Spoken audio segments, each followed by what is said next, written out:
تحریر نمبر 217. الحمد لله نحمده ونستعينه ونستغفره ونؤمن به ونتوكل عليه ونعوذ بالله من شرور أنفسنا ومن سيئات أعمالنا. من يهده الله فلا مضل له ومن يضلله فلا هادي له. وأشهد أن لا إله إلا الله وحده لا شريك له. وأشهد أن سيدنا وسندنا ونبينا ومولانا محمدا عبده ورسوله صلى الله تعالى عليه وعلى آله وأصحابه وبارك وسلم تسليما كثيرا كثيرا. أما بعد، یہ ایک حدیث ہے، حضرت انس رضی اللہ تعالیٰ عنہ سے روایت ہے کہ حضور اقدس نبی کریم سرور دو عالم صلی اللہ علیہ وسلم نے ارشاد فرمایا کہ اذا احب اللہ عبدا صب علیہ البلاء صبا.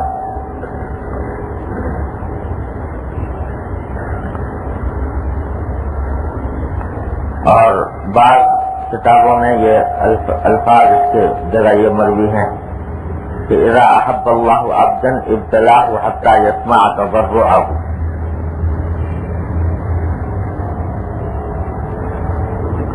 معنی اس کے یہ ہے،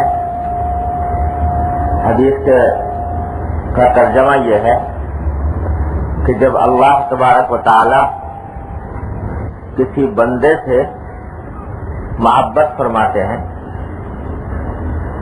تو بعض اوقات اس کے اوپر مختلف آزمائشیں بھیجتے ہیں، اور وہ آزمائشیں بارش کی طرح اس کے اوپر برستی ہیں. اور بعض روایتوں میں اسی کے اندر یہ اضافہ ہے کہ جب ملائکہ فرشتے یہ کہتے ہیں کہ اللہ یہ تو آپ کا نیک بندہ ہے، آپ کا محبوب بندہ ہے، آپ سے محبت کرنے والا ہے، تو اس پر اتنی آزمائشیں کیوں؟ تو باری تعالیٰ جواب میں فرماتے ہیں کہ اس کو اسی حالت میں رہنے دو، اس لیے کہ میں چاہتا ہوں، مجھے یہ بات پسند ہے کہ میں اس کی آواز سنوں، اس کی دعا کی آواز سنوں، اس کی عاجزی اور گریہ اور زاری کی آواز سنوں. یہ الفاظ ہیں حدیث کے. یہ حدیث اگرچہ سند کے اعتبار سے کمزور ہے، لیکن اس معنی کی متعدد احادیث آئی ہیں، ایک سے زیادہ. مثلا آگے حضرت ابو امامہ رضی اللہ عنہ کی حدیث نقل کی ہے، اس کا بھی تقریباً مفہوم یہ ہے کہ اللہ تعالیٰ فرشتوں سے فرماتے ہیں کہ میرے بندے کے پاس جاؤ اور اس کو آزمائش میں مبتلا کرو، تو میں اس کی آواز سننا پسند کرتا ہوں.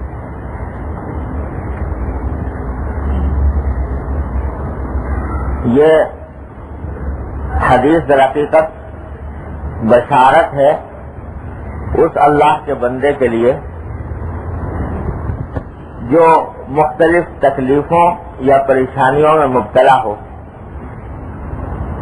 اور تکلیفوں پریشانیوں کے باوجود اس کا رابطہ اللہ تبارک و تعالیٰ کے ساتھ قائم ہو، اور وہ دعا کے ذریعے اپنی اس تکلیف اور پریشانی کو دور کرنے کی فکر کر رہا ہو. اس کے لیے اس حدیث میں بشارت ہے. اور یہ بشارت ہے کہ یہ تکلیف جو دی جا رہی ہے، یہ در حقیقت یہ تکلیف اللہ جل جلالہ نے محبت کی اور اللہ تبارک و تعالیٰ نے اپنے کرم اور فضل سے یہ تکلیف دی ہے، ورنہ اس کا منشا کوئی اللہ تعالیٰ کی ناراضگی نہیں. اس کی تھوڑی سی تفصیل یہ ہے کہ جب بھی کوئی انسان کسی بلا میں مبتلا ہو، الیاذ باللہ، کسی پریشانی میں ہو، کسی تکلیف میں ہو، کسی بیماری میں ہو، افلاس میں ہو، تنگ دستی میں ہو، قرضے کی مصیبت میں ہو، بے روزگاری میں ہو، گھر کی پریشانی میں مبتلا ہو، تو یہ پریشانیاں جو بھی انسان کو دنیا میں آتی ہیں یہ دو قسم کی ہوتی ہیں. بعض مرتبہ پریشانیاں ہوتی ہیں، اللہ بچائے، اللہ تعالیٰ کی طرف سے قہر ہوتا ہے، اللہ تعالیٰ کی طرف سے عذاب ہوتا ہے. آخرت، اصل انسان کے برے اعمال کا بدلہ تو ملتا ہے آخرت میں، لیکن اللہ تعالیٰ بعض اوقات دنیا میں بھی عذاب کا مزہ چکھا دیتے ہیں. جیسے قرآن کریم میں فرمایا وَلَنُذِيقَنَّهُم مِّنَ الْعَذَابِ الْأَدْنَىٰ دُونَ الْعَذَابِ الْأَكْبَرِ لَعَلَّهُمْ يَرْجِعُونَ، کہ جو آخرت میں بڑا عذاب آنے والا ہے اس سے پہلے ہم تھوڑا سا عذاب کا مزہ دنیا میں بھی چکھاتے ہیں تاکہ ان کو ایک مرتبہ تازیانہ لگے اور یہ اپنی بدعمالیوں سے باز آئیں. تو بعض مرتبہ تکلیفیں ہوتی ہیں، پریشانیاں ہوتی ہیں، وہ ہوتی ہیں در حقیقت اللہ تعالیٰ کے عذاب کے طور پر، سزا کے طور پر. اور بعض مرتبہ پریشانیاں اس وجہ سے ہوتی ہیں جو یہاں پر مذکور ہے کہ اللہ تبارک و تعالیٰ کی طرف سے بندے کے درجات بلند کرنے ہوتے ہیں، اس کو کہیں سے کہیں پہنچانا ہوتا ہے، اور اس درجات کی بلندی کے لیے، اجر و ثواب میں اضافے کے لیے اس کو تکلیفیں دی جاتی ہیں. تو دونوں میں فرق کیا ہے، کیسے پتہ لگے کہ یہ تکلیف جو ہمیں پیش آ رہی ہے یہ پہلی قسم کی ہے یا دوسری قسم کی ہے؟ تو اس کی علامت بالکل صاف اور واضح ہے. وہ علامت یہ ہے کہ اگر کسی تکلیف اور پریشانی کے موقع پر انسان اللہ کی طرف رجوع کرنا چھوڑ دے اور اس کے دل میں اور وہ اللہ تعالیٰ کی تقدیر کا شکوہ کرنے لگے کہ میں ہی رہ گیا تھا اس پریشانی کے لیے، میں ہی رہ گیا تھا اس تکلیف کے لیے، کیوں میرے اوپر یہ تکلیفیں آ رہی ہیں، شکوہ کرنے لگے، گلہ کرنے لگے اور وہ اللہ تعالیٰ کی طرف رجوع کرنا چھوڑ دے. تکلیفوں کی حالت میں آدمی جو بھر کر پہلے نمازی تھا نماز چھوڑ دی، کچھ معمولات کا پابند تھا وہ معمولات چھوڑ دیے، اور اللہ تعالیٰ کی طرف رجوع نہیں کر رہا، اس تکلیف کو دور کرنے کے لیے سارے ہاتھ پاؤں مار رہا ہے، اپنے ظاہری کام کر رہا ہے، لیکن اللہ تعالیٰ کی طرف رجوع نہیں کرتا، دعا نہیں کرتا، اللہ تعالیٰ سے مانگتا نہیں، استغفار نہیں کرتا، توبہ نہیں کرتا. یہ علامت اللہ بچائے اس بات کی ہے کہ یہ تکلیفیں اللہ تعالیٰ کی طرف سے قہر ہے، اللہ تعالیٰ کی طرف سے سزا ہے، عذاب ہے. اللہ تعالیٰ ہر مومن کو اس سے محفوظ رکھے. لیکن اگر تکلیف آنے کے باوجود انسان رجوع کر رہا ہے اللہ تعالیٰ سے، یا اللہ میں کمزور ہوں، اس تکلیف کا تحمل نہیں کر سکتا، اپنی رحمت سے مجھے اس سے بچا لیجیے، اپنی رحمت سے مجھے اس سے محفوظ فرما دیجیے، رجوع کر رہا ہے اللہ تبارک و تعالیٰ ہی سے، اور دل میں شکوہ اور گلہ نہیں ہے، تکلیف کا احساس ہے، اس تکلیف میں چاہے روئے بھی، اس تکلیف میں چاہے رنج کا اظہار بھی کرے، غم کا اظہار بھی کرے، لیکن اللہ تبارک و تعالیٰ کی تقدیر سے شکوہ نہیں، اور رجوع اسی کی طرف ہے کہ اس تکلیف کی حالت میں وہ پہلے سے زیادہ اللہ تعالیٰ کی طرف رجوع کر رہا ہے، پہلے سے زیادہ نمازیں پڑھ رہا ہے، پہلے سے زیادہ اللہ تعالیٰ سے دعائیں مانگ رہا ہے. تو یہ علامت اس بات کی ہے کہ انشاءاللہ یہ تکلیف اللہ جل جلالہ کی طرف سے بطور ترقی درجات ہے، اور وہ اس حدیث کا مصداق ہے جو یہاں پر بیان کی گئی. اور یہ رہا یہ کہ صاحب یہ عجیب معاملہ اگر کسی کے دل میں یہ خیال پیدا ہو کہ بھائی جب کسی بندے سے محبت ہے تو محبت میں تو آرام پہنچایا جاتا ہے، راحت دی جاتی ہے، تکلیف کیوں دی جا رہی ہے؟ بندے کو جب محبت ہے بندے سے تو اس کو آرام پہنچانا چاہیے، تکلیف کیوں دے رہے ہیں؟ اگر کسی کے دل میں یہ خیال پیدا ہو تو اس کا جواب یہ ہے کہ دیکھو اس کائنات میں، پہلے بھی بار بار میں آپ سے عرض کر چکا ہوں، اس دنیا میں کوئی بھی انسان ایسا نہیں جس کو کبھی نہ کبھی کوئی نہ کوئی تکلیف نہ پہنچے، کوئی نہ کوئی صدمہ نہ پہنچے۔ کوئی بھی انسان، چاہے وہ بڑے سے بڑا نبی اور پیغمبر ہو، یا ولی ہو اور صوفی ہو، یا کوئی سرمایہ دار ہو، دولت مند ہو، جتنی دولت رکھنے والا ہو، ایسا نہیں ہو سکتا کہ وہ تکلیف کے بغیر دنیا سے چلا جائے۔ اس واسطے کہ اللہ تبارک و تعالیٰ نے یہ عالم بنایا ہی دنیا کا ایسا ہے کہ اس میں غم اور خوشی، رنج اور تکلیف، صدمہ اور تکلیف، یہ سب ساتھ ساتھ چلتے ہیں۔ جو خالص خوشی کا مقام ہے، خالص راحت کا مقام ہے، وہ یہ دنیا ہے ہی نہیں، وہ اور عالم ہے، وہ ہے جنت کا عالم۔ اللہ تعالیٰ اپنی رحمت سے ہم سب کو عطا فرما دے، اپنی رحمت سے۔ وہ ہے عالم راحت کا اور خوشی کا، کہ لا خوف علیہم ولا ہم یحزنون، وہاں نہ کوئی خوف ہے، نہ کوئی غم ہے، نہ صدمہ ہے۔ وہ ہے عالم اصل میں، اصل خوشی کا اور راحت کا۔ دنیا تو بنائی ہے اللہ تعالیٰ نے، ایسا ہے، ایسی چیز ہے جس میں کبھی خوشی ہوگی، کبھی غم ہوگا، کبھی سردی ہوگی، کبھی گرمی ہوگی، کبھی دھوپ ہوگی، کبھی چھاؤں ہوگی، کبھی ایک حالت ہوگی، کبھی دوسری حالت ہوگی۔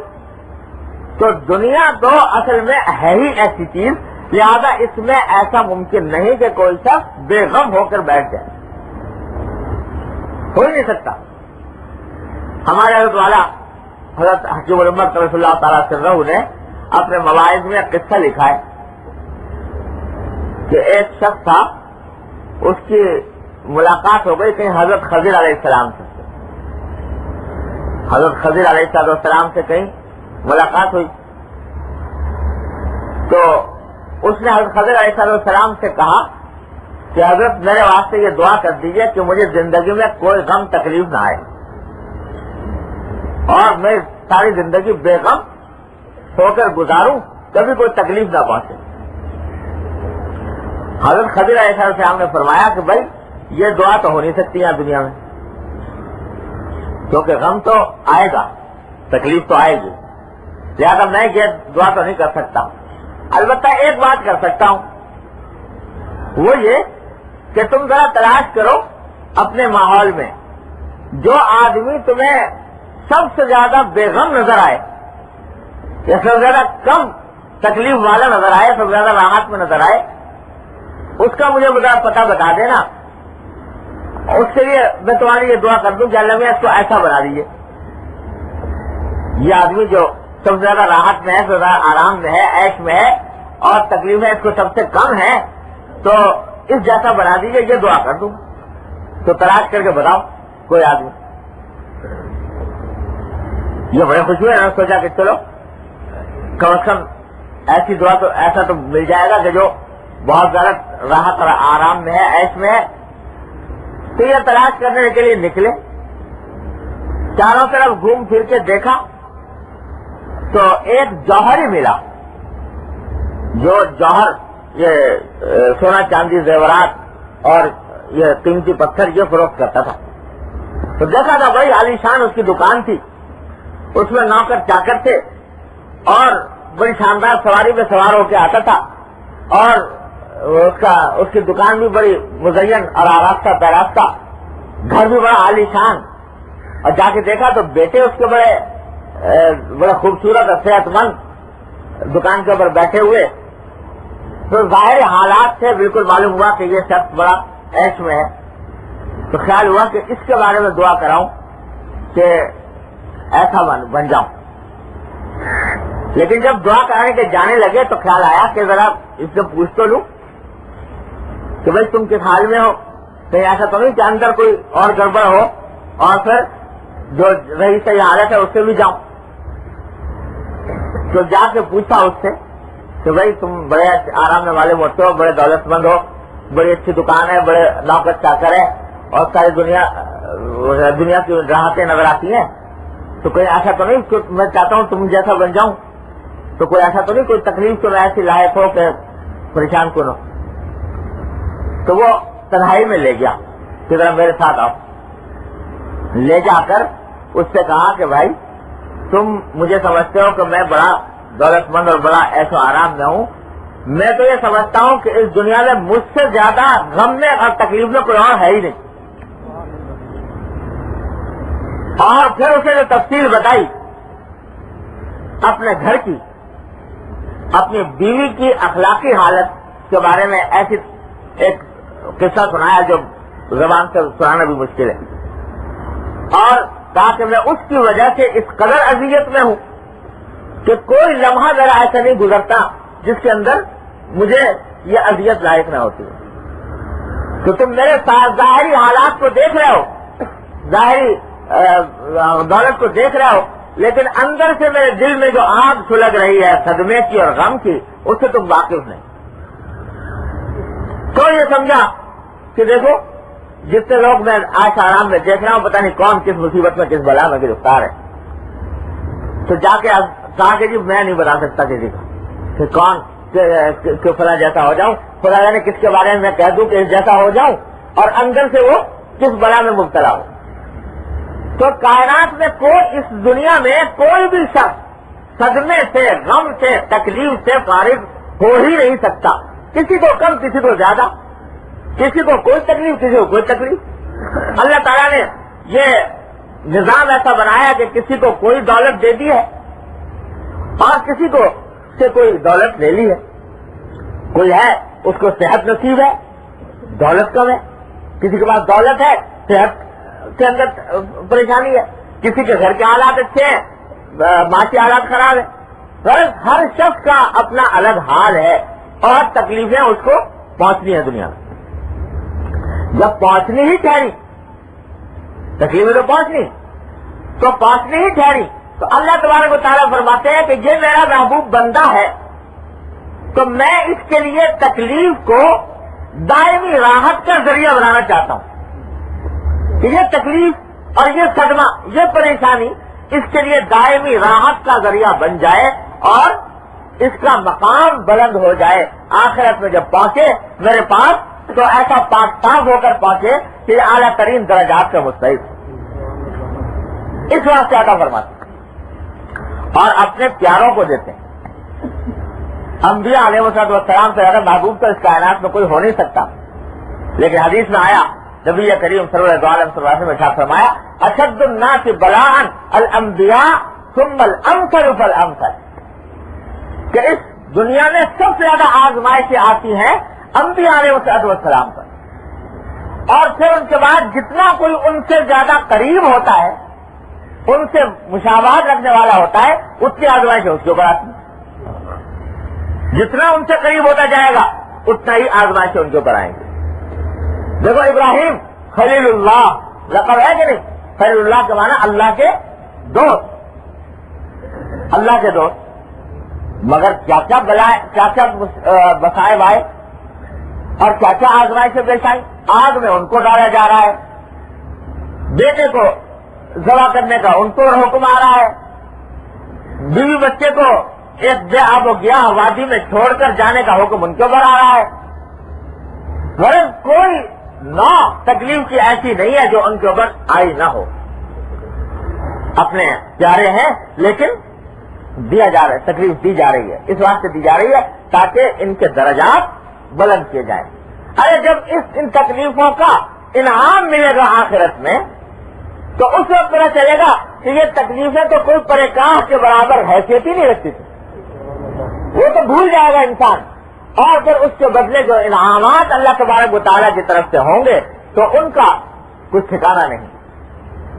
اسی لیے حدیث میں آتا ہے کہ حضور اقدس نبی کریم صلی اللہ علیہ وسلم نے ارشاد فرمایا کہ جب اللہ جل جلالہ آخرت میں صبر کرنے والوں کو صبر کا انعام عطا فرمائیں گے. تکلیفیں جن کو ملی تھی اور ان تکلیفوں پر انہوں نے صبر کیا تھا، اس پر جب انعام عطا فرمائیں گے اللہ تبارک و تعالی، تو دوسرے لوگ ان انعامات کو دیکھ کر یہ تمنا کریں گے کہ کاش دنیا میں ہماری کھالیں قینچیوں سے کاٹی گئی ہوتی، ہماری کھالیں قینچیوں سے کاٹی گئی ہوتی، اس پر ہم صبر کرتے تو آج ہم بھی انعامات سے مستحق ہوتے. تو یہ جو قرآن کریم نے فرمایا کہ جب آدمی وہاں پہنچے گا، یہ ہمیں محدود نظر کی وجہ سے، محدود عقل کی وجہ سے ہم اس دنیا ہی کو سب کچھ سمجھے بیٹھے ہیں، لیکن جب وہاں پہنچے گا انسان تو دنیا کا تصور اس کو ایسا آئے گا کأنہم لم یلبثوا الا عشیۃ او ضحاھا، کہ ساری عمر ایسا لگے گا جیسے کہ شام کا ایک شام گزر گئی یا ایک صبح گزر گئی، وہ لگے گی. اور آخرت کی جو ابدی اور لازوال زندگی ہے وہ پھر اللہ تبارک و تعالیٰ عطا فرمائیں گے. تو یہ تو بھول جاؤ گے یہ تکلیف، اور اس کے بعد پھر جو دائمی راحت اور دائمی مسرت اللہ تعالیٰ کی طرف سے عطا ہوگی، اس کے بعد اس کی کوئی حیثیت ہی نہیں رہے گی. ہمارے حضرت والا حضرت حکیم الامت رسول اللہ تعالیٰ سے فرماتے ہیں کہ ان تکلیفوں کی مثال یوں سمجھو کہ جیسے ایک ڈاکٹر ہے، وہ کسی بیماری کا آپریشن کرتا ہے، جسم میں زخم ہو گیا ہے، کوئی بیماری پیدا ہو گئی ہے، آپریشن کیا. آپریشن کرنے میں تکلیف ہوئی کہ نہیں ہوئی؟ لیکن اس تکلیف جاننے کے باوجود انسان خود درخواستیں کر کے، منتیں کر کے آپریشن کرواتا ہے کہ میرا آپریشن کر دو، اور فیس بھی دیتا الٹی کہ پیسے دے رہا ہے اس واسطے کہ میرے اوپر نشتر چلا. یہ نشتر جو چلائے جا رہے ہیں اس کو باقاعدہ فیس دے کر منتیں کر کے چلا رہا ہے نشتر. حالانکہ تکلیف تو پہنچ رہی ہے، لیکن جانتا ہے کہ یہ تھوڑی سی تکلیف ہے، یہ چند گھنٹے کی ہے، چند دنوں کی ہے، اور اس کے بعد جو صحت کی نعمت ملنے والی ہے اس کے بعد وہ اتنی عظیم ہے کہ اس کے آگے یہ تکلیفیں کوئی حیثیت نہیں رکھتی. اس واسطے فیسیں دیتا ہے، منتیں کرتا ہے، اور عاجزی کر کے کہ جی ہمیں جلدی وقت دے دو کسی طرح ہمارے اوپر نشتر چلانے کے لیے. تو وہ چلائے جا رہے ہیں. اب جو ڈاکٹر نشتر چلا رہا ہے اس کو کیا سمجھو گے؟ دشمن ہے کہ ہمیں تکلیف پہنچا رہا ہے. وہ در حقیقت اس سے زیادہ مشفق اس حالت میں کوئی اور نہیں، اس سے زیادہ مہربان کوئی اور نہیں، اس واسطے کہ یہ آپریشن کرنے کے بعد تمہارے لیے دائمی صحت کا ذریعہ تمہارے لیے بنا رہا ہے. تو اللہ تبارک و تعالی جب کسی بندے کو اس حدیث کے تحت تکلیف عطا فرماتے ہیں تو حقیقت میں وہ اس کا آپریشن ہو رہا ہے. آپریشن ہو رہا ہے کہ اس کو پاک صاف کیا جائے. ہمیں اپنے پاس جب ہم اس کو بلائیں تو یہ پاک صاف ہو کر آئے اور گناہوں سے دھل کر آئے، گناہوں سے دھل کر آئے، اور اللہ تبارک و تعالیٰ اس کو درجات اس کے بلند فرمائے. یہ ہوتا ہے. اور حضرت فرماتے ہیں کہ اور اس کی مثال یوں سمجھ لو کہ ایک محبوب ہے تمہارا، مدتوں سے ملاقات نہیں ہوئی اور دل چاہتا ہے اس سے ملنے کا. کسی وقت اچانک پیچھے سے آ کر اس نے تمہاری کمر کے گرد ہاتھ ڈال کے اور تمہیں دبانا شروع کر دیا. اتنے زور سے دبایا کہ پسلیاں درد کرنے لگی. تکلیف ہوئی. لیکن اگر وہ یہ کہے کہ بھائی اگر تم چاہو تو میں چھوڑ دوں اور یہ پسلیاں جو تمہاری دکھ رہی ہے یہ دکھن تمہاری دور ہو جائے اور میں کسی اور کی پکڑ لوں اس طرح، اور کسی اور کو اس طریقے سے تکلیف پہنچانے شروع کر دوں، تو اگر محبوب صادق ہے، سچا، تو وہ کہے گا کہ بھائی اس سے زیادہ تکلیف پہنچا دو. سر دوستہ سلامت کے تو خنجر آزمائی، سر دوستہ سلامت کہ تو خنجر آزمائی، نہ سمجھ نصیب دشمن کے شبد ہلاک تیور. سر دوستہ سلامت کہ تو خنجر آزمائی. تیرے خنجر یہ دشمنوں کے، میں نہیں چاہتا کہ تیرا خنجر دشمنوں پر چلے، تیرا نصب دشمنوں پر چلے، یہ تو سارے دوستاں سلامت کے تو خنجر آزمائی۔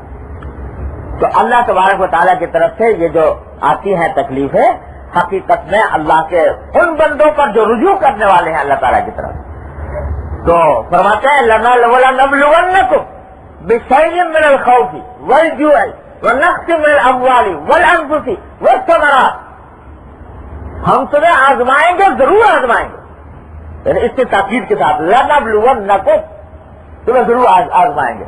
کہاں سے آزمائیں گے؟ بِشَيْءٍ مِّنَ الْخَوْفِ، کبھی کوئی خوف آ جائے گا، کبھی والجوع، کبھی بھوک سے آزمائیں گے، کبھی تمہارے مال میں کمی ہو جائے گی، کبھی تمہارے پھلوں میں کمی ہو جائے گی، کبھی تمہارے ملنے جلنے والے اعزاء اقربا میں کمی ہو جائے گی کہ کسی کا انتقال ہو گیا، یہ تو ہم آزمائیں گے، تمہیں چھوڑ نہیں سکتے۔ اور آگے کیا؟ وَبَشِّرِ الصَّابِرِينَ الَّذِينَ إِذَا أَصَابَتْهُمْ مُصِيبَةٌ قَالُوا إِنَّا لِلَّهِ وَإِنَّا إِلَيْهِ راجعون، خوشخبری سنا دو ان لوگوں کو جو اس تین آزمائشوں پر صبر کریں اور یہ کہتے ہیں کہ انا للہ و انا الیہ راجعون، اولئک علیہم صلوات من ربہم ورحمہ، ان کے اوپر صلوات ہے، یعنی رحمتیں ہی رحمتیں اللہ تعالیٰ کی، واولئک هم المہتدون، اتنی بڑی گواہی اللہ تعالیٰ نے دے دی۔ تو بھائی یہ تو اللہ تعالیٰ کا نظام ہے کہ اللہ تعالیٰ اپنے نیک بندوں کو بعض اوقات یہ تکلیفیں اس لیے پہنچاتے ہیں کہ ان کے درجات بلند ہوں۔ ہمارے والد صاحب تعالیٰ سے یہ شعر پڑھا کرتے تھے بڑے عجیب وجد کے سے عالم میں، اللہ کہ وہ فارسی کا شعر ہے کہ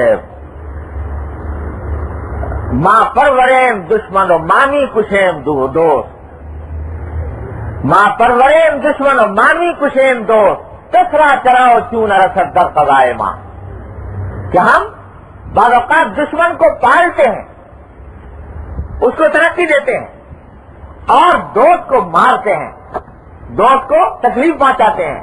کسرا چراؤ چون رسد در قضائے ماں، ہمارے قضا میں، ہماری تقدیر میں کسی کو چون چرا کی مجال نہیں، ہماری حکمت کو کون سمجھے۔ حضرت نے ایک قصہ لکھا ہے حضرت حکیم الامت صلی اللہ تعالی وسلم نے کہ روایت میں فرمایا کہ ایک شہر میں دو آدمی بستر مرگ پر پڑے ہوئے تھے، ایک تھا مسلمان اور ایک تھا یہودی، دونوں موت کے قریب پہنچ رہے تھے، بستر مرگ پر تھے۔ تو یہ جو یہودی ہے اس کا دل چاہا بستر مرگ پر پڑے پڑے کہ کسی طرح کہیں سے مچھلی میسر آ جائے تو مچھلی کھاؤں، اور مچھلی کہیں تھی نہیں آس پاس۔ اور جو مسلمان بستر مرگ پر پڑا ہوا تھا اس کا دل چاہا کہ اس حالت میں مجھے زیتون مل جائے، روغن زیتون، تو روغن زیتون کھاؤں، دونوں کے دل میں خواہش پیدا ہوئی۔ تو اللہ تبارک و تعالیٰ نے دو فرشتوں کو بلایا، ایک فرشتے سے کہا کہ دیکھو فلاں شہر میں ایک یہودی پڑا ہے اور وہ مرنے والا ہے، اس کا دل چاہ رہا ہے مچھلی کھانے کو، مچھلی ہے نہیں، تو مچھلی کہیں سے لے کے آؤ اور اس کے گھر میں جو چھوٹا سا تالاب بنا ہوا ہے اس تالاب میں لے جا کے مچھلی ڈال دو تاکہ اس کی خواہش پوری ہو جائے، مچھلی کھا لے۔ دوسرے فرشتے کو بلایا، اس سے کہا دیکھو بھائی اس شہر کے اندر ایک مسلمان ہے فلاں محلے میں، اور وہ بھی بستر مرگ پر پڑا ہوا ہے، اور وہ روغن زیتون کھانے کو اسے دل چاہ رہا ہے، اور اس کی الماری میں رکھا ہے روغن زیتون کی شیشی، تو جاؤ اور جا کر اس الماری میں سے روغن زیتون نکال کے کہیں باہر پھینک جاؤ، ختم ہو جائے، روغن زیتون کھانے کو نہ ملے۔ دونوں چلے اپنے اپنے مشن پر، راستے میں دونوں کی ہو گئی ملاقات، پوچھا بھائی تم کہاں جا رہے اور تم کہاں جا رہے؟ اس نے کہا کہ میں یہودی کو مچھلی کھلانے جا رہا ہوں، اور اس نے کہا کہ میں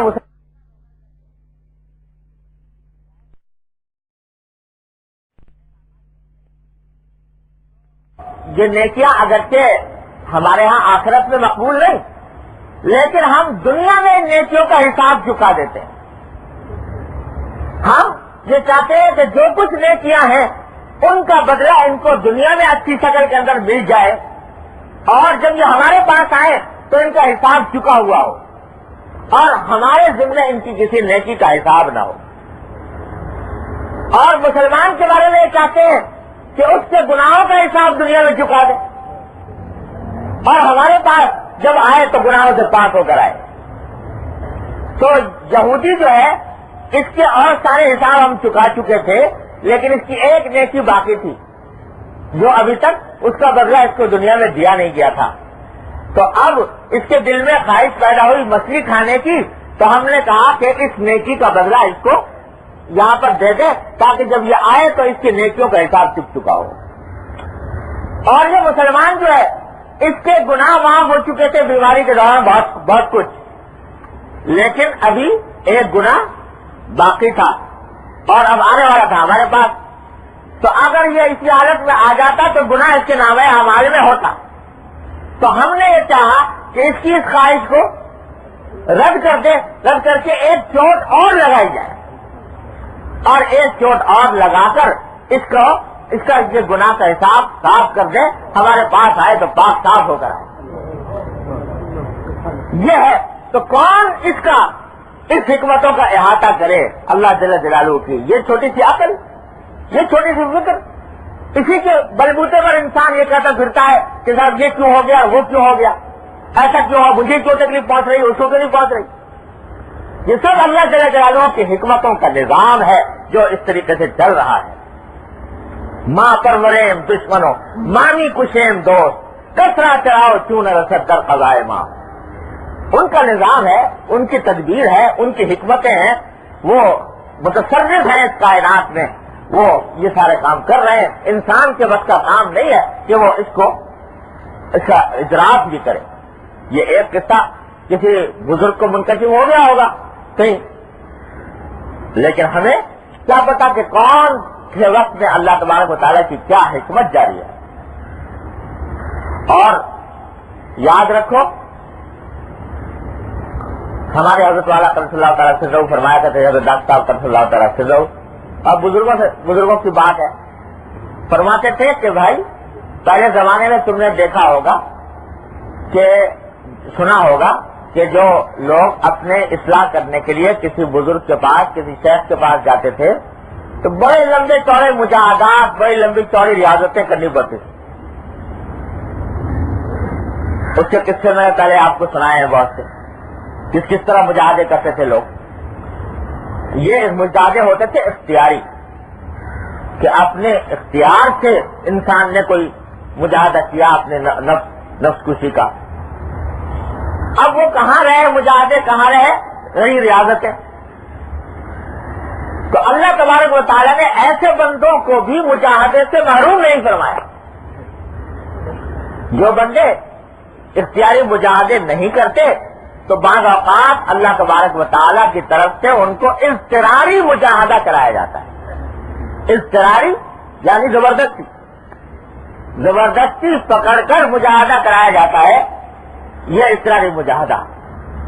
اور اس مجاہدے کے نتیجے میں درجات کے اندر جو ترقی ہوتی ہے انسان کے، وہ اختیاری مجاہدے سے زیادہ تیز رفتار ہوتی ہے، زیادہ تیز رفتار ترقی ہوتی ہے۔ دیکھو صحابہ کرام رضی اللہ تعالیٰ عنہ اجمعین کو دیکھو، ان کے ہاں آپ کو یہ صوفیاء کرام کے اختیاری مجاہدے سے زیادہ نہیں ملیں گے کہ جان بوجھ کر فاقے کیے جا رہے ہیں، یا جان بوجھ کر کھانے کو کے اندر پانی ملایا جا رہا ہے، یا اس قسم کے اور مجاہدات جو اختیاری صوفیاء کرام کے بعد میں ملتے ہیں۔ صحابہ کرام رضی اللہ تعالیٰ اجمعین کے ہاں وہ مجاہدات اس قسم کے نہیں، لیکن اضطراری مجاہدات بے شمار۔ کلمہ توحید پڑھنے کی پاداش میں سبتی ہوئی ریت پر لٹایا جا رہا ہے، سینے پر پتھر کی سریں رکھی جا رہی ہیں، اور نبی کریم صلی اللہ علیہ وسلم کا ساتھ دینے کی پاداش میں نہ جانے کیسے کیسے مظالم توڑے جا رہے ہیں. یہ سب ہو رہا ہے. یہ سب ہیں مجاہدات اضطراریہ. اور ان اضطراری مجاہدات کے نتیجے میں صحابہ کرام کے درجات جیسے بلند ہوئے. اللہ تعالیٰ نے اس مقام تک پہنچایا کہ کوئی غیر صحابی اب ان کے مقام کو چھو نہیں سکتا. اس مقام کو اللہ تعالیٰ نے ان کو پہنچایا، وہ مجاہدات اضطراریہ کی بدولت. اس واسطے حضرت فرماتے ہیں کہ اضطراری مجاہدے سے درجات زیادہ تیز رفتاری سے بلند ہوتے ہیں اور انسان تیز رفتاری سے ترقی کرتا ہے. لہذا یہ بھی حقیقت میں ایک محبت کا عنوان ہے. محبت کا عنوان ہے جو اللہ تبارک و تعالیٰ کی طرف سے ہوتا ہے کہ کوئی تکلیف پہنچ جاتی ہے. تکلیف کو ہم تکلیف سمجھتے ہیں، حقیقت میں وہ رحمت ہوتی ہے اللہ تبارک و تعالیٰ کی. یوں سمجھو ایک بچہ ہے، وہ چھوٹا بچہ ہے، وہ اسکول جانے سے پڑھنے کے لیے جانے سے گھبراتا ہے. اس کو تکلیف سمجھتا ہے کہ نہیں کہ 8 گھنٹے کی قید وہاں اسکول میں کرنی پڑے گی. نہانے دھونے سے گھبراتا ہے کہ نہاؤں گا نہانے سے اس کو تکلیف ہوتی ہے. ماں زبردستی سے پکڑ کے بچے کو کسی طرح وہ رو رہا ہے، چلا رہا ہے اور اس کو پکڑ کے نہلا دیا اور اس کا جسم مل دیا، اس کا میل اتار دیا. جی وہ بچہ تو کیا سمجھے گا کہ میرے ساتھ ظلم ہو رہا ہے، زیادتی ہو رہی ہے، تکلیف پہنچائی جا رہی ہے. لیکن ماں در حقیقت وہ عمل جو کر رہی ہے وہ حقیقت میں شفقت کی بنیاد پر کر رہی ہے، اس کا میل اتارنے کے لیے کر رہی ہے، اس کے جسم کو صاف کرنے کے لیے کر رہی ہے. اور جب بڑا ہوگا تو پتا چلے گا کہ حقیقت میں یہ عمل جو ہے یہ بڑی شفقت کا عمل تھا، محبت کا عمل تھا، جسے میں اپنے اوپر زبردستی سمجھ رہا تھا. پڑھائی کے لیے زبردستی کر کے بھیج دیا، رو رہا ہے، چلا رہا ہے، جانا نہیں چاہتا، لیکن زبردستی کر کے بھیج دیا. تو بعد میں اس کو سمجھے گا زبردستی ہے، لیکن حقیقت میں محبت کا عین تقاضا ہے. بعد میں پتا چلے گا کہ حقیقت میں یہ اگر زبردستی نہ کرتے ماں باپ تو آج میں یہ پڑھے لکھوں کی صف میں شامل نہ ہوتا. تو اللہ جل جلالہ کی طرف سے یہ جو کچھ تکلیفیں آتی ہیں وہ سب اگر اللہ تعالیٰ کی طرف رجوع کی توفیق ہو جائے، بس بنیادی ہے، رجوع کی توفیق ہو جائے تو بس سمجھو کہ یہ رحمت ہی رحمت ہے اللہ تعالیٰ کی طرف سے. اللہ اکبر. حضرت ایوب علیہ السلام کوئی ہر مسلمان جانتا ہے کہ ایسی زبردست بیماری میں مبتلا ہوئے، ایسی بیماری اللہ اکبر کہ کسی کو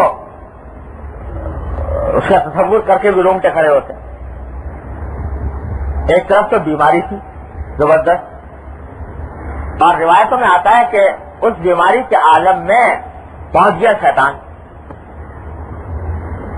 اور شیطان نے آ کر ستانا یہ شروع کیا کہ یہ جو تمہارے تکلیف ہے یا بیماری ہے یا پریشانی ہے، یہ حقیقت میں یہ ساری تکلیف اور پریشانی تمہارے گناہوں کی وجہ سے، اللہ کی ناراضی کی وجہ سے.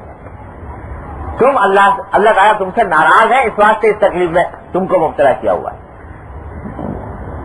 یہ شیطان نے آ کر گمراہ یعنی بہکانا شروع کیا.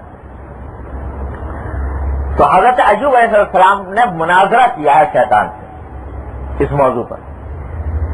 اور اب بھی جو صحیفہ حضرت ایوب علیہ السلام کے نام سے مشہور ہے اور بائبل میں ہے، اور اس میں تعریفات وغیرہ بھی ہوئی ہے، لیکن نظر آتا ہے کہ کچھ اس میں اصلیت بھی ہے. تو وہ اس مناظرے میں عجیب و غریب مناظرہ ہے شیطان کا حضرت ایوب علیہ السلام. شیطان یہ بار بار اپنے دلائل پیش کر رہا ہے کہ آپ کو جو یہ تکلیفیں آ رہی ہیں وہ اللہ کے غضب کی وجہ سے آ رہی ہیں، اللہ کے قہر کی وجہ سے آ رہی ہیں، اور اس کی پاداش میں آ رہی ہیں بدعمالیوں کی. حضرت ایوب علیہ السلام فرما رہے ہیں کہ نہیں، یہ تو میرے مالک اور میرے خالق کی طرف سے محبت کا عنوان ہے.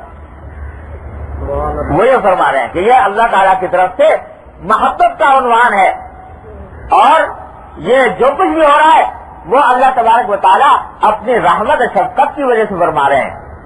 میں اللہ تعالیٰ سے ضرور مانگتا ہوں کہ اللہ مجھے بیماری سے شفا عطا فرما دیجیے، لیکن مجھے اس بیماری پر گلا کوئی نہیں، مجھے اس بیماری پر شکوہ کوئی نہیں، اور مجھے اس بیماری پر اعتراض کوئی نہیں کہ اللہ تبارک و تعالیٰ کے فیصلے پر اعتراض ہو۔ اور الحمدللہ روز اللہ تعالیٰ کی طرف رجوع کرتا ہوں، رب انی مغلوب فانتصر، یا اللہ رب انی مسنی الضر وانت ارحم الراحمین، یا اللہ مجھے تکلیف پہنچ گئی، آپ ارحم الراحمین ہے، دور فرما دیجیے۔ تو یہ میرا رجوع کرنا یہ بھی انہی کی طرف سے ہے، ان کی طرف سے آتا ہے۔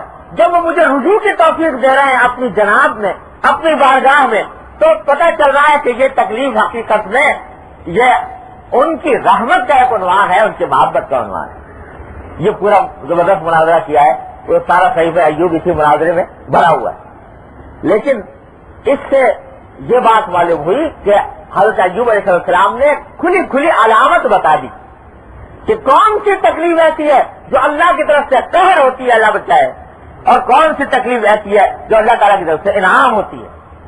دونوں کی واضح علامت یہ ہے کہ پہلی تکلیف میں انسان گلا کرتا ہے، شکوے کرتا ہے، اللہ کی تقدیر پر اعتراض کرتا ہے، اللہ کی طرف رجوع نہیں کرتا، دعا نہیں کرتا، اس سے مانگتا نہیں۔ اور دوسری تکلیف میں گلا شکوہ کوئی نہیں، لیکن دعا ضرور ہے کہ یا اللہ میں کمزور ہوں، اس آزمائش کا متحمل نہیں، اپنی رحمت سے مجھے اس آزمائش سے نکال دی۔ یہ واضح علامت ہے۔ تو جب کبھی کسی تکلیف میں، کسی پریشانی میں، کسی صدمے میں اللہ جل جلالہ سے رجوع کرنے کی توفیق ہو جائے، اللہ تعالیٰ کی طرف سے رجوع کرنے کی توفیق ہو جائے، تو سمجھ لو کہ الحمدللہ یہ بیماری، یہ پریشانی، یہ تکلیف، یہ اللہ کی طرف سے رحمت، اور گھبرانے کی بات نہیں۔ انشاءاللہ یہ تکلیف بالآخر تمہارے لیے دنیا میں بھی آخرت میں بھی خیر کا ذریعہ بنے گی۔ بس شرط یہ ہے کہ اللہ تعالیٰ کی طرف رجوع کی طرف سے ہو جائے۔ ارے اگر ان کی طرف سے قہر ہوتا، ان کی طرف سے غضب ہوتا، تو وہ اپنا نام لینے کی، اپنی طرف رجوع کرنے کی توفیق ہی نہ دیتے۔ جب توفیق دے رہے ہیں تو یہ علامت اس بات کی ہے کہ ان کی طرف سے رحمت ہے۔ اور یہ کہنا کے ساتھ پکار تو رہے، دعا کر رہے ہیں، اور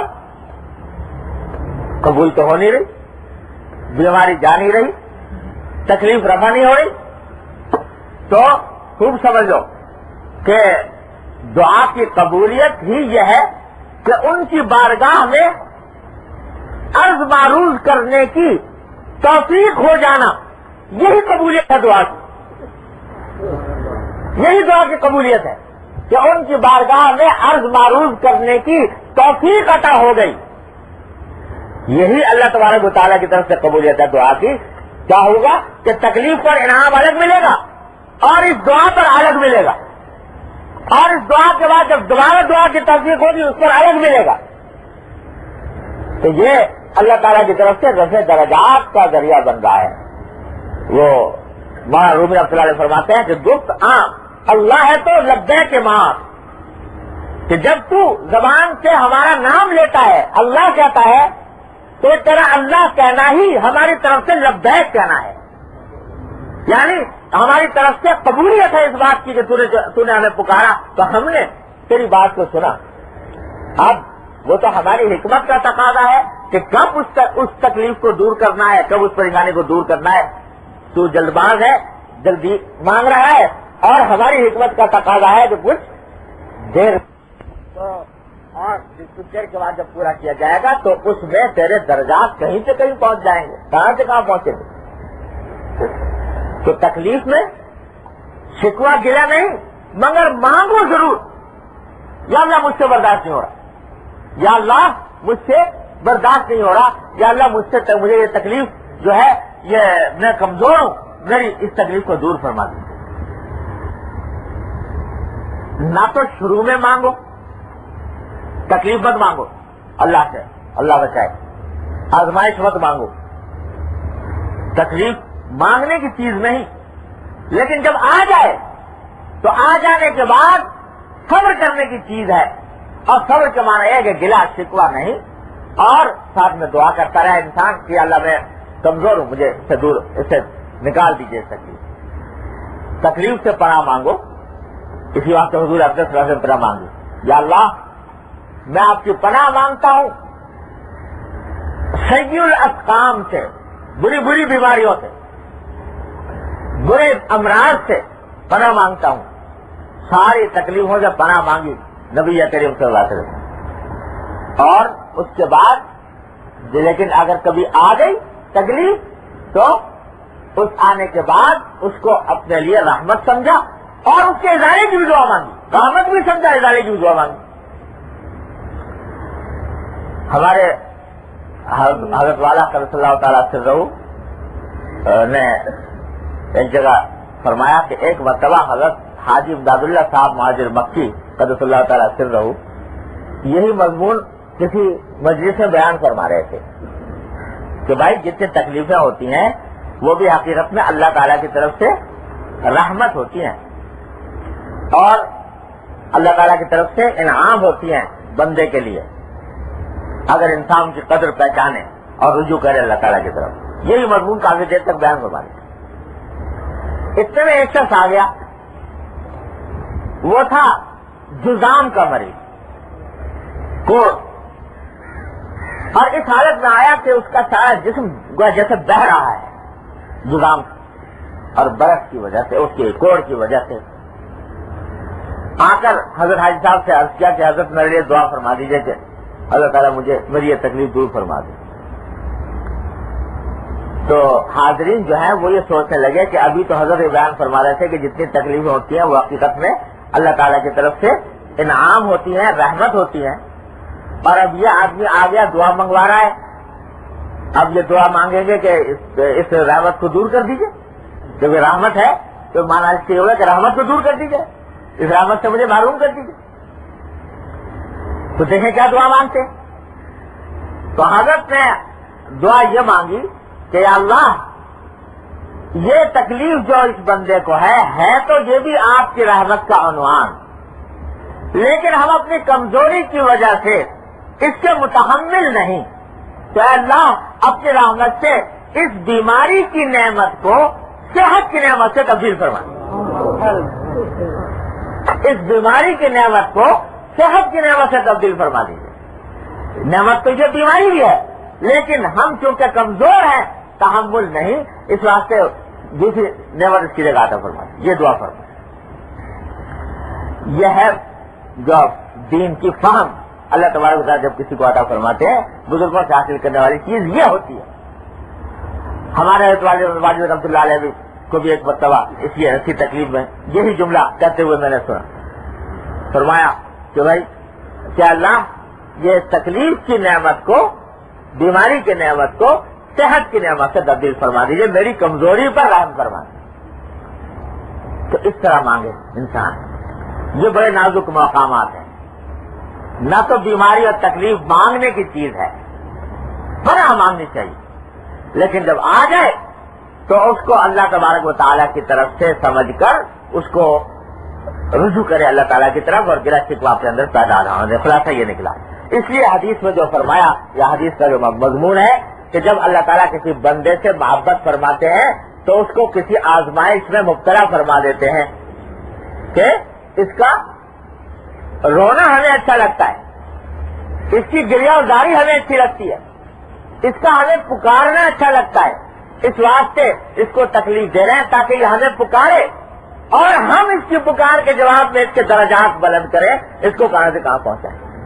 یہ ہے مفہوم حدیث کا. اللہ تبارک و تعالیٰ اس کی صحیح فہم ہم سب کو اپنی رحمت سے عطا فرمائے، اور صبر اللہ تعالیٰ ہر بیماری پریشانی تکلیف سے اپنی حفاظت میں رکھے اور پناہ عطا فرمائے.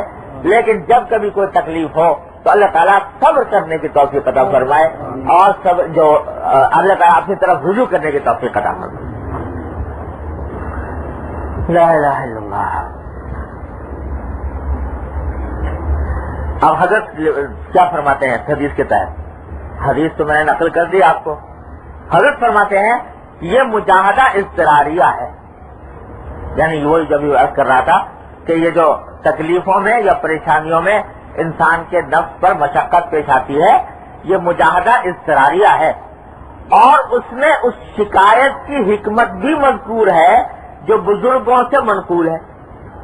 یعنی حضرات مقبولین جو ظاہراً کبھی اظہار تکلیف کا کر دیتے ہیں وہ صورتاً شکایت ہے مگر معناً اظہار تضرع ہے، یہ سمجھ کر کہ حق تعالیٰ کو یہ معلوم. یعنی بعض بزرگوں سے منقول ہے کہ وہ تکلیف کے عالم میں اپنی تکلیف کا اظہار کر رہے ہیں، ہائے ہائے کر رہے ہیں، اپنی تکلیف کا اظہار کر رہے ہیں. تو دیکھنے میں یوں لگتا ہے کہ یہ تکلیف کا اظہار یہ تو بے صبری ہوئی یا خدا نخواستہ شکایت ہوئی کہ ہمیں یہ تکلیف کیوں ہو رہی ہے، ہمیں یہ تکلیف کیوں ہو رہی ہے. تو حضرت فرماتے ہیں کہ اس حدیث سے یہ پتہ چل گیا کہ جو اللہ کے مقبول بندے ہوتے ہیں وہ تکلیف کا اظہار بھی شکایت کی وجہ سے نہیں کرتے بلکہ اس وجہ سے کرتے ہیں کہ یہ تکلیف مجھے دی ہی اس لیے گئی ہے کہ میں اللہ تعالیٰ کے حضور اپنی عاجزی کا اظہار کروں، اپنی شکستگی کا اظہار کروں، اپنے بندگی کا اظہار کروں اور اس تکلیف کے اوپر ہائے بھی کروں. یہ دین سے جا رہی ہے کہ میری آہیں سننا مقصود ہے، یہ دین سے جا رہی ہے کہ میری گریا ازاری سننا مقصود ہے. اس واسطے اب بہادری کا مظاہرہ ایسے موقع پر وہ ٹھیک نہیں. میرا تو واحد ماجد قدس اللہ تعالیٰ سے سنا کہ ایک بزرگ تھے، وہ بیمار پڑ گئے اور اچھی خاصی تیز بیماری. تو جو ایک دوسرے بزرگ ان کی عیادت کے لیے گئے بیمار پرسی کے لیے، تو جا کے دیکھا کہ وہ بیمار بزرگ جو تھے وہ بس اپنا الحمدللہ الحمدللہ کا ورد کر رہے تھے مستقل. تو جا کر کہا، جو عیادت کرنے کے لیے گئے تھے بزرگ، انہوں نے کہا بھائی یہ آپ کا مقام ہے تو بڑا اچھا کہ ماشاءاللہ شکر ادا کر رہے ہیں آپ اللہ تعالیٰ کا، لیکن ایک بار بتا دوں تھوڑی سی ہائے ہائے بھی کرو، اور جب تک تھوڑی سی ہائے ہائے نہیں کرو گے شفا نہیں ہوگی. اس واسطے کہ اللہ تعالیٰ نے یہ تکلیف جو دی ہے یہ اس لیے دی ہے تاکہ آپ اللہ تبارک و تعالیٰ کے حضور گریہ و زاری بھی کریں اور اس تکلیف کا ازالہ بھی مانگیں. اور بندگی کا تقاضا بھی یہی ہے کہ آدمی اللہ میاں کے سامنے بہادر نہ بنے. ارے اللہ میاں کے سامنے کیا بہادر بناؤ، اللہ میاں کے سامنے بہادر نہ بنے. اللہ میاں کے سامنے تو شکستگی کا اظہار کرے کہ یا اللہ میں عاجز ہوں، میں کمزور ہوں، مجھ سے میں اس بیماری کا متحمل نہیں، یہ میری بیماری دور فرما دی. یہ بہادری اللہ میاں کے سامنے نہیں ہوتی ہے، وہاں تو شکستگی چاہیے، وہاں تو ابدیت چاہیے. ہمارے بھائی جان مرحوم تھے، اللہ تعالیٰ ان کی مغفرت فرمائے، بھائی ذکی صاحب مرحوم شعر بڑے اچھے کہتے تھے. تو ان کا ایک شعر ہے مجھے بہت پسند آتا ہے، یہی مضمون انہوں نے بیان کیا اس میں کہ اس قدر بھی ضبط غم اچھا نہیں، اس قدر بھی ضبط غم اچھا نہیں، توڑنا ہے حسن کا پندار کیا. یعنی جب حسن یعنی اللہ جل جلالہ کوئی تکلیف دے رہے ہیں تو اس تکلیف کے اوپر اس قدر غم کو ضبط کرنا کہ آدمی کے منہ سے آہ تک نہ نکلے اور تکلیف کا ذرہ برابر بھی اظہار نہ ہو، یہ بھی کوئی اچھی بات نہیں. کوئی حسن کا پندار توڑنا مقصود ہے، اللہ تبارک و تعالیٰ کی آگے بہادری کرنی مقصود ہے. اللہ میاں کو بہادری دکھانی ہے کہ آپ کر لو جو کچھ کرنا ہے، ہم تو ویسے کے ویسے رہیں گے. اور اعوذ باللہ العلی العظیم. تو یہ تو اللہ تعالیٰ کے سامنے بہادری کا مظاہرہ کچھ نہیں، اللہ تعالیٰ کے سامنے تو شکستگی کا اظہار ہے. ایک تھے نا بزرگ، حضرت نے ذکر کیا ہے، حضرت حکیم محمد فضل اللہ تعالیٰ سے رونے کے ایک بزرگ تھے. انہوں نے ایک مرتبہ ایسی پتہ نہیں کس حال میں آ کے ایسا جملہ کہہ دیا، الیاذ باللہ، منہ سے نکل گیا اللہ تعالیٰ سے خطاب کرتے ہوئے کہ لیس لی فی سوا کا حظ فکیف ما شئت فاقتدرنی، کہ اللہ آپ کے سوا مجھے کسی ذات میں کسی کام میں کوئی مزہ نہیں، کوئی حظ نہیں، تو آپ جس طرح چاہے مجھے آزما کر دیکھیے. الیاذ باللہ، ایسا جملہ نکل گیا منہ سے. اللہ میاں کو دعوت دینا آزمانے کی. تو روایت میں لکھا ہے آتا ہے کہ پیشاب بند ہو گیا، مثانہ پیشاب سے بھرا ہوا ہے اور نکلنے کا راستہ نہیں. کئی دن اس اذیت میں مبتلا رہے اور تنبہ ہوا کہ مجھ سے کیسی غلط بات نکل گئی تھی. تو بچے پڑھنے آیا کرتے تھے, ان بچوں سے, نابالغ بچوں سے دعا کراتے تھے کہ بیٹا خدا کے لیے میرے دعا کرو اپنے کذاب چچا کے لیے. ادعو لعمکم الکذاب, اپنے جھوٹے چچا کے واسطے دعا کرو کہ اللہ تعالیٰ اس سے مجھے نکال دے, کیونکہ یہ بڑا جھوٹا میں نے دعویٰ کر دیا. اللہ میاں کے سامنے بہادری نہیں چلتی بھائی, اللہ تعالیٰ کے سامنے تو شکستگی ربیت چلتی. تو نہ تو شکوہ ہو اور گلا ہو اور نہ اتنی بہادری ہو, دونوں کے بین بین ہے طریقہ سنت کا. نبی کریم صلی اللہ علیہ وسلم کی سنت یہی کہ تکلیف کا اظہار بھی ہے اور ساتھ ساتھ تکلیف کے عالم میں حضور اقدس صلی اللہ علیہ وسلم جب مرض وفات کی تکلیف تھی تو حضرت عائشہ صدیقہ رضی اللہ عنہا فرماتی ہے کہ بار بار سرکار دو عالم صلی اللہ علیہ وسلم بے چینی کے عالم میں اپنا دست مبارک پانی میں بھگوتے تھے اور اپنے چہرے کے اوپر ملتے تھے اور اس تکلیف کا اظہار بھی ہوتا تھا. حضرت فاطمہ رضی اللہ تعالیٰ فرما رہی ہیں کہ وہاں کرب ابا, کہ ابا جان کو کتنی تکلیف پہنچ رہی ہے اس کے لیے اظہار بھی کری حضرت فاطمہ رضی اللہ تعالیٰ. لیکن حضور اقدس صلی اللہ علیہ وسلم جواب میں فرمایا کہ لا کرب علی ابیک بعد اليوم, کہ آج کے دن کے بعد تیرے باپ پر کوئی کرب نہیں ہوگا. یعنی اس وقت ہے لیکن آج کے دن کے بعد تیرے باپ پر کوئی کرب نہیں ہوگا, کوئی بے چینی نہیں ہوگی. تو اظہار ہوا لیکن شکوہ کوئی نہیں, اگلی منزل سامنے ہے کہ اس کے بعد جو منزل آ رہی ہے اس میں کرب کا گزر نہیں, اس میں تکلیف صدمے کا گزر نہیں. یہ ہے سنت کا طریقہ. انا بفراقک یا ابراہیم لمحزونون, بیٹے کے انتقال کے اوپر سرکار دو عالم صلی اللہ علیہ وسلم فرما رہے ہیں کیا ابراہیم ہم تمہاری وفات کے اوپر ہمیں بڑا صدمہ ہے. نواسا گود میں ہے, حضرت زینب رضی اللہ عنہ کا صاحبزادہ گود میں ہے اور آپ کی گود میں اس کی جان نکل رہی ہے. تو سرکار دو عالم صلی اللہ علیہ وسلم کے چشم مبارک سے آنسو ٹپک رہے ہیں, آنسو ٹپک رہے ہیں. یہ اظہار غم ہے اس واسطے کہ عبدیت ہے, بندگی ہے کہ اللہ فیصلہ تو آپ ہی کا براق ہے, لیکن آپ نے یہ جو تکلیف عطا فرمائی ہے یہ تکلیف اسی لیے ہے کہ میں آنسو بہاؤں آپ کے سامنے, میں آپ کے سامنے عجزی کروں, گریبانداری کروں. تو سنت طریقہ یہی ہے کہ گلا نہ ہو, شکوہ نہ ہو, لیکن ساتھ میں بہادری کا بھی مظاہرہ نہیں, اللہ تعالیٰ کے سامنے حاضر ہو کر رجوع کرے اس سے, یا اللہ اس تکلیف کو دور فرما دے. یہ ہے مصنون طریقہ اور یہی اس حدیث کا پیغام ہے. اللہ تبارک و تعالیٰ اس کی صحیح فہم ہم کو عطا فرمائے اور اس پر عمل کی توفیق عطا فرمائے. وآخر دعوانا الحمدللہ رب العالمین. اللهم صل على سيدنا مولانا محمد وعلى ال محمد كما صليت على ابراهيم وعلى ال ابراهيم انك حميد مجيد. ربنا ظلمنا انفسنا وان لم تغفر لنا وترحمنا لنكونن من الخاسرين. ربنا ظلمنا انفسنا وان لم تغفر لنا وترحمنا لنكونن من الخاسرين. ربنا آتنا في الدنيا حسنة وفي الآخرة حسنة وقنا عذاب النار. ربنا لا تزغ قلوبنا بعد إذ هديتنا وهب لنا من لدنك رحمة إنك أنت الوهاب. ربنا هب لنا من أزواجنا وذرياتنا قرة أعين واجعلنا للمتقين إماما.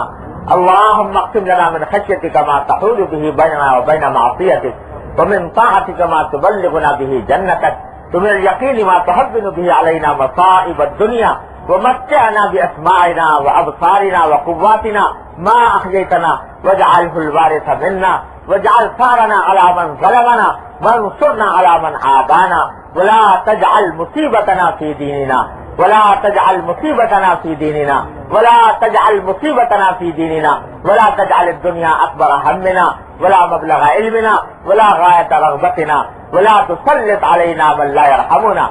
اللهم زدنا ولا تنقصنا وأكرمنا ولا تهنا وأعطنا ولا تحرمنا وآثرنا ولا تؤثر علينا وأرضنا وارض عنا وأرضنا وارض عنا وأرضنا وارض عنا يا أرحم الراحمين. یا ارحم الراحمین اپنے فضل و کرم رحمت سے ہمارے تمام گناہوں کو معاف فرما. یا اللہ ہمارے چھوٹے بڑے اگلے پچھلے خفیہ علانیہ ہر طرح کے گناہوں کو معاف فرما. یا اللہ ہر طرح کے گناہوں منکرات اور معصیتوں سے ہمارے گھر والوں متعلقین احباب سب کی حفاظت فرما. یا اللہ اپنے رحمت سے اپنے فضل و کرم سے اپنے دین کی صحیح فہمت